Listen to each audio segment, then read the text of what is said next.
अब बात करते हैं बेटा डाइजेस्टिव ग्लैंड की। डाइजेस्टिव ग्लैंड, तो सबसे पहले तो हम यही समझें कि डाइजेस्टिव ग्लैंड होती क्या है। इंट्रो में ऐसी सभी प्रकार की ग्रंथियां जो डायरेक्टली या इनडायरेक्टली एलिमेंट्री कैनाल्स में खुलती और खुल करके अपने सिक्रीशन को डिस्चार्ज करती हैं, और वो सिक्रीशन डाइजेशन में हेल्प करता है। इसलिए एलिमेंट्री कैनाल से रिलेटेड सभी प्रकार की ग्लैंड्स को हम डाइजेस्टिव ग्लैंड्स कहते हैं। तो पहली बात तो ये क्लियर हो गई कि पाचक ग्रंथियां किसे कहते हैं। पाचन तंत्र से संबंधित वो सभी प्रकार की ग्रंथियां जिनसे निकला हुआ स्राव पाचन क्रिया को सुगम बनाता है, ऐसी सभी ग्रंथियों को हम पाचक ग्रंथि कहते हैं। अब बात यह आती है कि how many type of digestive glands found in the human beings.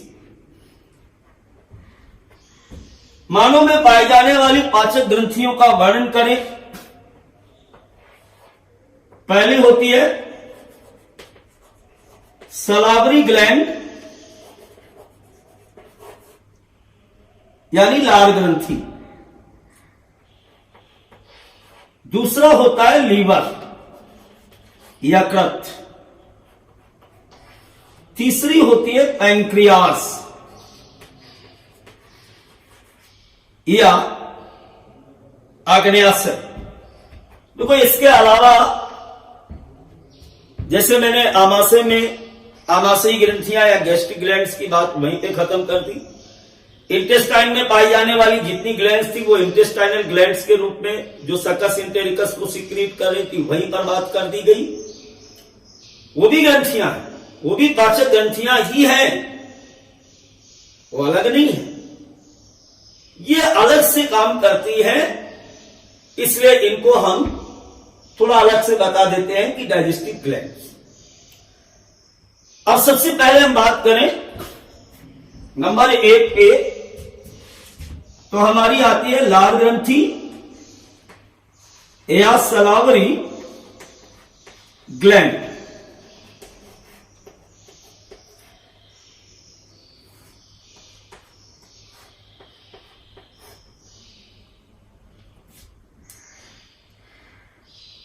सलावरी glands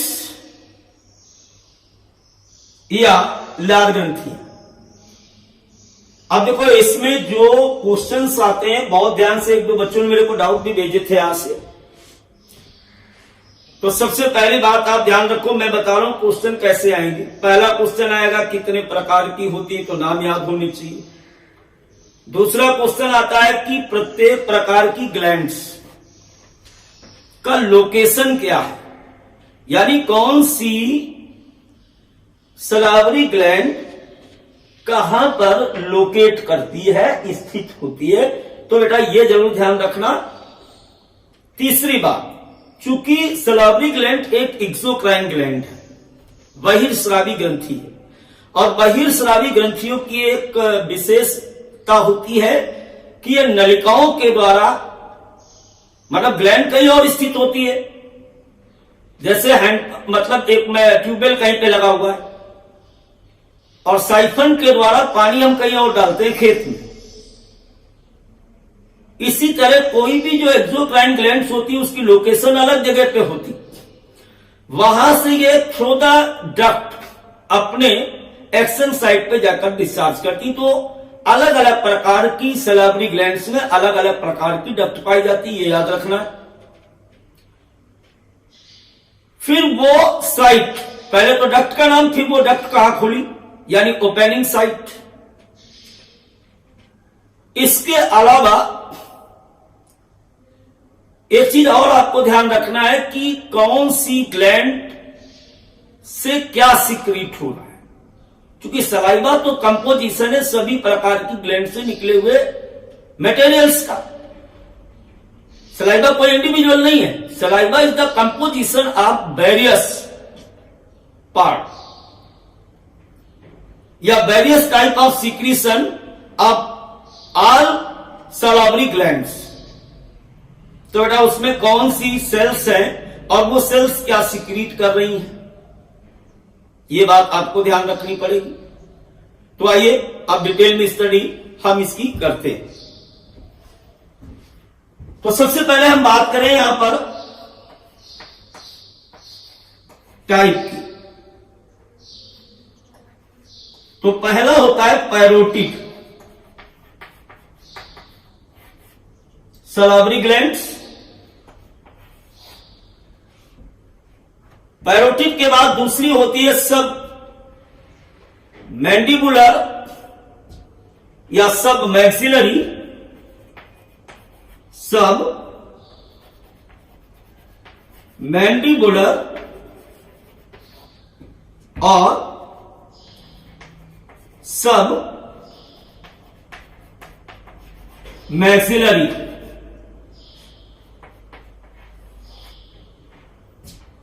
तीसरी होती है सब लिंगुअल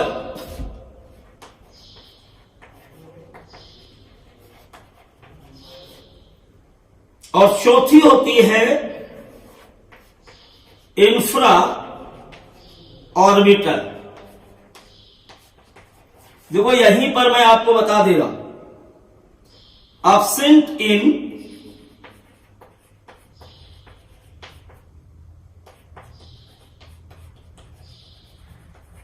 ह्यूमन। तो कुल मिलाकर के ह्यूमन में केवल 3 प्रकार की लाल ग्रंथियां पाई जाती हैं और वो 3 प्रकार की जो लाल ग्रंथियां हैं वो पहली है पैरोटिड, दूसरी है सब मैंडिबुलर, सब मैंडिबुलर का एक नाम और है सब मैक्सिलरी, और तीसरी होती है सब लिंगुअल। चौथी जो होती है इंफ्रा ऑर्बिटल है। ये इंफ्रा ऑर्बिटल ह्यूमन में नहीं पाई जाती लेकिन बहुत सारे अदर मैमल्स में ये मिलती है। अब जरा हम इसका डायग्राम आपको दिखा दें, उससे 2 फायदे हो जाएंगे। एक तो आपको पता चल जाएगा और दूसरा बेटा ये हो जाएगा कि आपको लोकेशन हमें अलग से नहीं बतानी पड़ेगी। चलो भाई ये फोटो बना दी जाए। आपको ये न कहना किसकी है, जो वीडियो देखे उसकी है। हाँ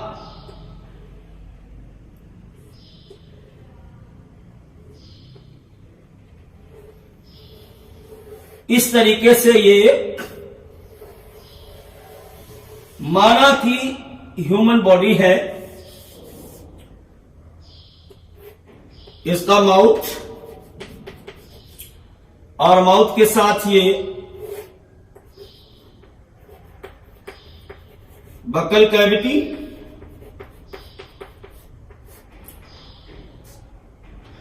ये आंख लगी है और ये लगा है कान, ले सब लग गया। हाँ अब अपन बात करें डिटेल स्टडी की कि जो हमारी ग्लैंड्स थी पैरोटिड, सब मैक्सिलरी, सब मैंडिबुलर या सब लिंगुअल, वो कहां पर स्थित होती है। तो साथ में अपन क्वेश्चन भी करेंगे हमेशा की तरह। तो सबसे पहले हम यहां पर लिख लेते हैं नेम ऑफ ग्लैंड।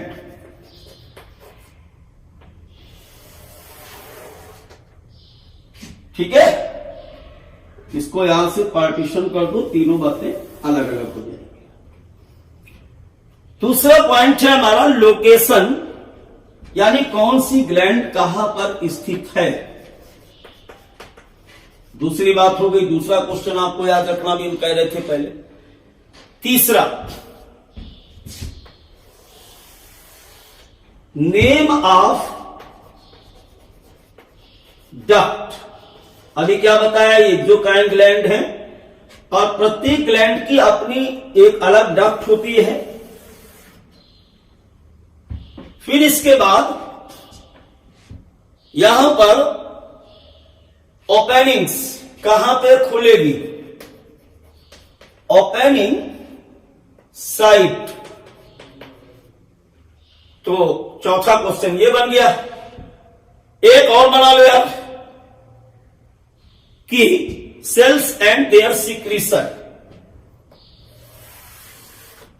चलो चौथा भी बना लेते हैं, सेल्स एंड सीक्रीशन। अब बेटा चैलेंज है, अगर इतना तैयार कर लो तो कोई क्वेश्चन किसी भी एग्जाम का, बोर्ड का, नीट का, फलाने ढिमाके जितना जो कुछ है सब निकल जाएंगे दौड़ते हुए। भाई लर्न तो करना ही पड़ेगा, हमने भी लर्न किया ना, देख सुना रहा हूं मैं। तो सबसे पहले हम बात करते हैं पैरोटिड ग्लैंड की। Number 1 parotid gland. अब देखो इसकी लोकेशन देखो, तो blow year lube near cheeks, below year lube near cheeks. अब ईयर लूब तो ये हो गया, इसके नीचे गालों के पास।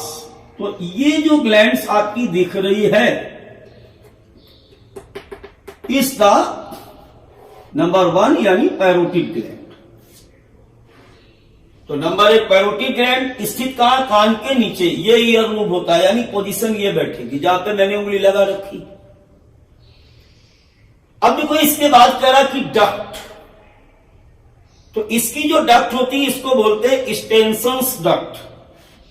अब जैसे इसकी डक्ट है, यहां से एक ये डक्ट के द्वारा ऐसे आगे बढ़ करके खुलती है, तो डक्ट का नाम है एक्सटेंशंस डक्ट। ये वाला भी बात समझ में आ गया। ओपनिंग की अगर बात करो तो second molar of upper jaw, यहां पे ये इस तरीके से यहां पे खुलेगी आकर के इस जगह पे, ये देखिए, तो ये खुलेगी यहां पर और इसे कहते हैं यानी open dead second molar of upper jaw.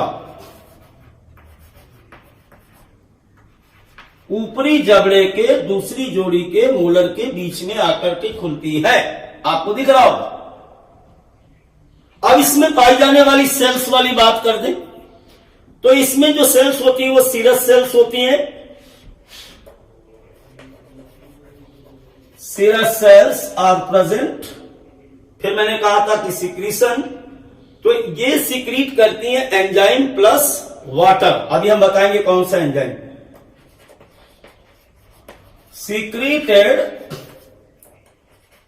Enzyme plus water. तो ये आपका जो पहला ग्लैंड था उसके सारे क्वेश्चन मैंने यहां पर डिटेल में कर दिए। लाइन खींच देते हैं ताकि ये मर्ज ना होने पाए एक दूसरे के साथ। अब बेटा आती है नंबर 2, यानी पहली बात हमारी पैरोटिड की हो गई। कई बार क्या होता है पैरोटिड पे क्वेश्चन आया कि कभी कभी due to viral infection this parotid glands are swells up and caused mumps disease. यहां पे कान फूल जाते हैं, कनबुज जैसे कहते हैं हमारे यूपी में। तो यहां पर वो अलग से बात मैं लिखे दे रहा हूं, एक अलग क्वेश्चन अभी भी याद आ गया। ड्यू टू वायरल इंफेक्शन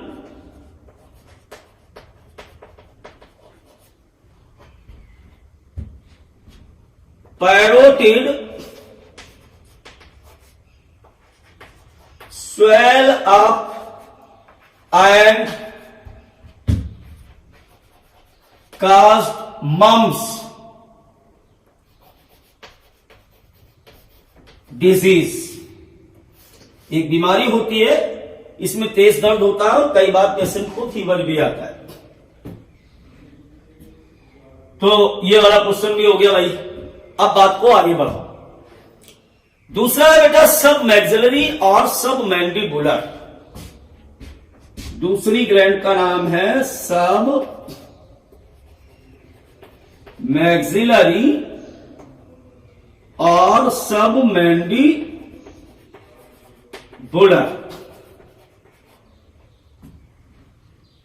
अब फिर वही बात कि पाई कहां जाती है, तो फाउंड एट लोअर जा, एट लोअर जा। ये वाली ग्लैंड जो होती है वो यहां पे पाई जाती है, ये इस तरीके से, ये देखिए। तो ये हमारी हो गई सेकंड यानी सब मैक्सिलरी और mandibular glands located at lower जा। अब इसकी डक्ट का नाम वाटर्स डक्ट, वाटर्स डक्ट। तो इसमें जो डक्ट पाई जाएगी इसको वाटन डक्ट कहते हैं। अब ये खुलती कहां है, opens below tongue in site of lower incisor. कहां पे खुल रही है, ओपन्स बिलो टंग इन साइट लोअर इंसाइजर। इंसाइजर कौन से दांत होते हैं, सबसे पहले दांत होते हैं। तो ये हो गई वाटन्स डक्ट, और ये आप मान लें कि ये यहां पर लोअर इंसाइजर में आकर के ऐसे खुलती है। तो opens bill in the lower incisor,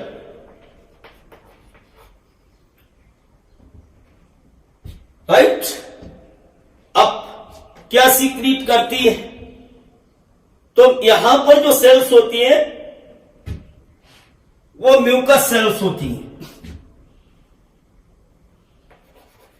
mucus sales है और सीक्रेट क्या करेंगी, म्यूसिलिन। म्यूसिलिन मैं कई बार बता चुका हूं, अब नहीं बताऊंगा कि चिपचिपा पदार्थ होता है इसीलिए हमारी लार चिपचिपी होती है। फिर बता दिया, आदत भी तो गंदी है, मैं क्या करें, बता दिया तो बता दिया, चलो ठीक। अब हम बात करें तीसरे ग्लैंड की, और तीसरी ग्लैंड जो होती है इसे बच्चों बोलते हैं सब लिंगुअल ग्लैंड। सब लिंगुअल ग्लैंड। नंबर 3 सब लिंगुअल ग्लैंड।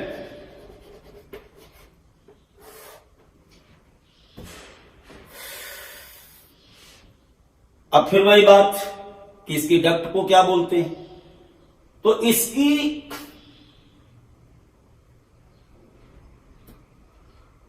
या लोकेशन की बात कर ले पहले, जैसे सब में कर रहे थे। तो लोकेशन की अगर बात करोगे तो below the tongue,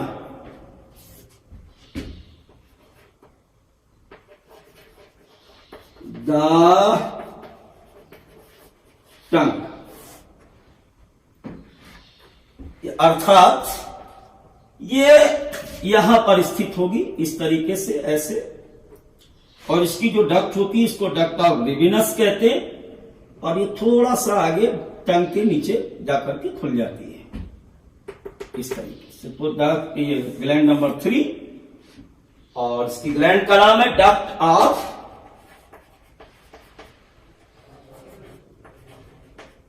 रिवेनस। opens below the tongue. The tongue. अब सिक्रीशन क्या करेगी? ये सिक्रीशन करती है, यहां पर जो ग्लैंड होती है वो म्यूकस सेल है और ये भी म्यूसिलिन का ही सिक्रीट करेगी। तो म्यूकस सेल्स और सिक्रीटेड म्यूसिलिन।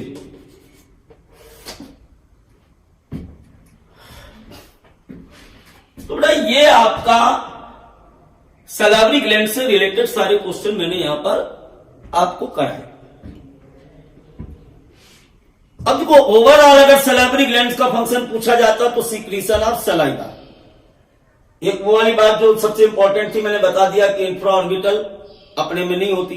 अगर टाइप पूछा जाए तो 4 है, ह्यूमन में पूछा जाए तो 3 है, कौन सी नहीं होती तो इंफ्रा ऑर्बिटल नहीं होती। दूसरी बात जो पैरोटिड वाला क्वेश्चन था कि due to the viral infection parotid swells up and caused an specific disease और the viral disease is called mumps disease. इसे क्या बोलते हैं? मम्स डिजीज बोलते हैं। अब हम एक बार इसको, चलो इसको बताने की जरूरत है नहीं, वैसे बहुत इजीली बता दिया, ये लर्न करने पड़ेंगे। नेक्स्ट बात करते हैं।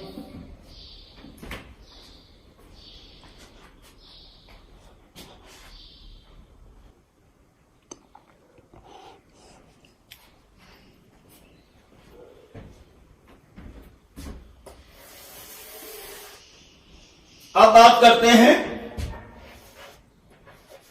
सलाइवा, लार। What is saliva? समोसा देख करके मुंह में पानी आ जाना ही लार कहलाता है? नहीं भाई, saliva is the overall secretion of सलावरी gland. Saliva is the overall secretion of salivary gland, right? अब देखो सबसे बड़ी बात यहां पर एक जो मेन बात आ जाए तो मजाक की बात थी, कंपोजिशन ऑफ सलाइवा, यानी लार किससे किससे मिलकर के बनी होती है।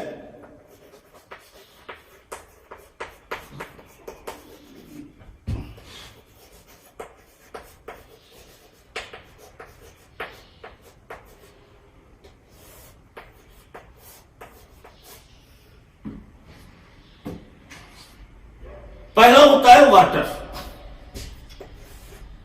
आपको भी पता है कि वाटरी होती है, सबको पता होता है, बिना पढ़े लिखे बिना बायोलॉजी वाले को पता हो। दूसरा इसमें होते हैं एंजाइम।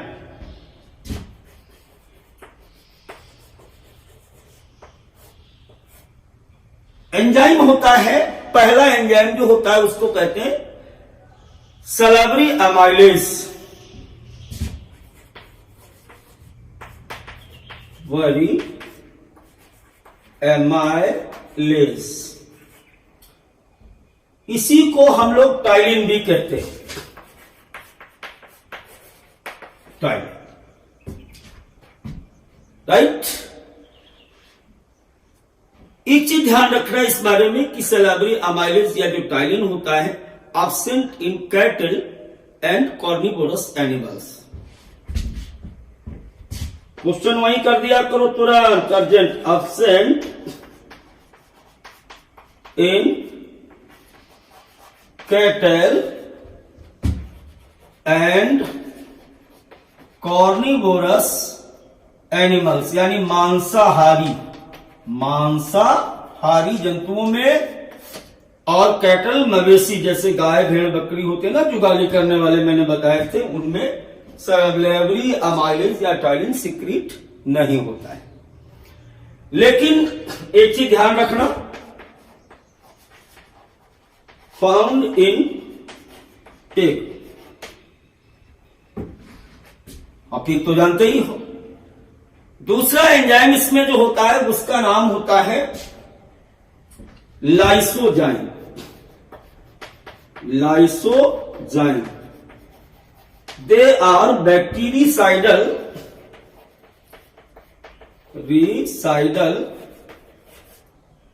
In nature.